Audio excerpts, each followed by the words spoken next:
Can you please help me understand the role of self-effort and the role of surrendering on the path of sadhana? How can it be clear to me if I have to apply self-effort or surrender? I'm confused because I feel both of them are coming from the root of ego. This is a classic question in sadhana. Should I achieve everything? Can I achieve everything just by self-effort? Or will the grace, when I surrender, the grace comes and I'll be able to attain something? Classic question of sadhana. Yeah. Then I think you also ask that because you feel both are coming from the space of ego. My friend, what is not ego? Everything that is originating in you at this stage of your progress is all ego. Your thoughts, your desires, your wanting to do the sadhana, your thinking to apply self-effort, your thinking to try and surrender, everything is coming from the ego. What is ego? A false construct of who I am, separate from everything else. An illusionary construct of this, and this is separate from everything else. This we call as ego. And then there are impressions and all of that on it. So what is it that you do which is not coming from ego? Everything. Your desire to attain or do sadhana, attain truth, moksha, nirvana, whatever your goal is, if it's a goal, even your search for ananda, truth, everything is coming from the ego. So first let's settle this, that yes, everything is coming from ego. Number one. Number two, why are we considering ego is a problem here? Yeah. Let everything emerge from ego. Let us learn to work through the ego, work with the ego, rather than trying to repulse the ego forever. That, oh, this is coming from ego, I should not do that. This is coming from ego, I should not do that. Everything, my friend, will come from the ego. Till a point will come when you are able to drop this illusionary separation and you will start to get the glimpses of eternal oneself, eternal oneness. The you and anybody else is not different. You and this entire flow of life is not different. Till that point in sadhana comes, everything emerges from ego. Don't fight with it. Make a friend with your ego. Nurture or guide it on the path of sadhana, and slowly you will see it will start to disintegrate. As the awakening will happen, as the light of truth will come, this will start to dissolve by itself. So we don't take it as a problem at this stage of sadhana. So that's point number one, that don't fight with it. Yes, everything is coming from ego. Having said that, now the question is between self-effort and surrender.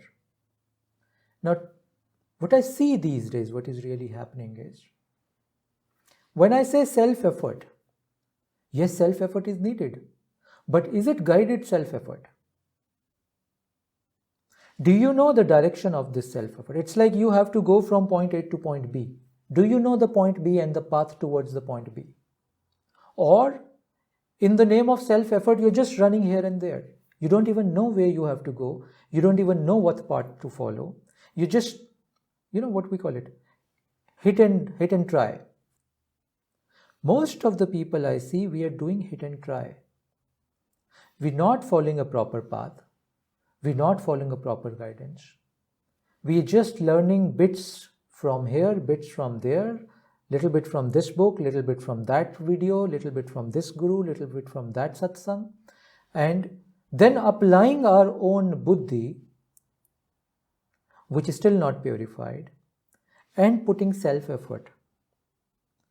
And then we get demotivated because this self-effort does not lead us to anything. We become little more confused. So the problem was not with the self-effort. Problem was, have I received the right guidance? Have I mapped the whole process? Am I following it the way the process should be followed? Or am I doing it this way? Oh, today I'm feeling spiritual, let me do this practice.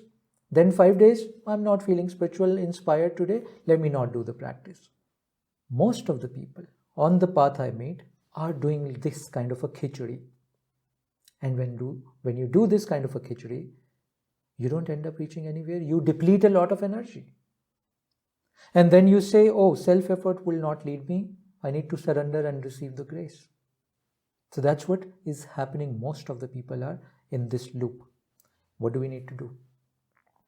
Here are the pointers. Yes, on day one, you might not receive the right guidance, so you do some self-effort. Walk here and there. Waste some time, which is basically not waste. You've learned what are not the right paths. That much you've learned. Then you're a bit tired. Hindi में हम जिसको बोलते हैं आपने काफी धक्के खा लिए. You've struggled a lot. Now the ego is a bit shattered because self-effort did not yield any result. Now the ego is in a space to do little bit of surrender. I'm not saying full surrender, little bit of surrender. At least it is able to say that, oh, I do not know. Let me go to somebody and ask. Let me ask somebody what is the right path. Let me try to follow some guidance, somebody's guidance. So this initial self-effort, which did not yield any result, actually yielded some result. It broke your ego a little bit. It took you to a point where now you're ready to listen to a guru. Follow a guru, take a diksha or whatever that is. But now you're able to say, I do not know, please tell me. At least you've come to this level, level 2. Now with this surrender, little bit, I'm still saying this is not full surrender. This is the beginning of surrender. Kyunki aap fas gaye ho abhi. But this is a very good surrender. Because with this surrender, now you're open to receive the guidance of somebody who's walked ahead, who knows the path a little bit more than you. Now you take this guidance by surrendering. And only in the surrender you'll be able to receive the guidance. Otherwise you'll not be able to receive the guidance. So you go to a teacher, you bow down, you say, I do not know, please tell me. You receive some guidance. Very good process. Now you receive the guidance. Now with this guidance, you then again apply self-effort. Very important. Nothing happens here without self-effort. Very important. And nothing happens here without surrender also. It is not this or that. It is this and that. Not this alone, not that alone. This and that together. Yin and yang comes together. Feminine and masculine comes together. The seemingly opposites come together. The day and night comes together. The dark and light comes together. Everything comes together. So with this first level of surrender, the guidance that you receive, the direction that you receive, now you put self-effort again on that. Now this is the third step. Now again you do the self-effort with that to walk the path given. And as you walk this path given, you will start to see magical thing will happen.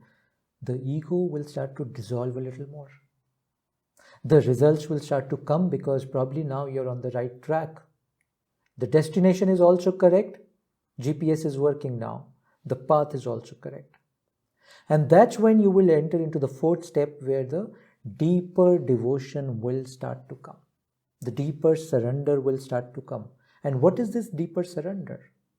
When the ego is basically totally dissolving or dissolved. When the ego is not there, the aham is not there. Then only you, the God, the existence, the supreme, the deity, the divine is there. And that's where everything merges. The truth, the ananda, the love, that's when is revealed. So, self-effort, very important. The art of surrendering is equally important. And both will happen in stages. In the beginning, your self-effort will not be 100%, don't be bothered about that. In the beginning, your surrender will also not be 100%, don't be bothered about that. Thoda, one step at a time. And a day will come when your self-effort will be 100% like the Buddha. Your surrender will also be 100% like the Buddha. And that's when you will start to see the magic unfold. I hope this helps. All the best.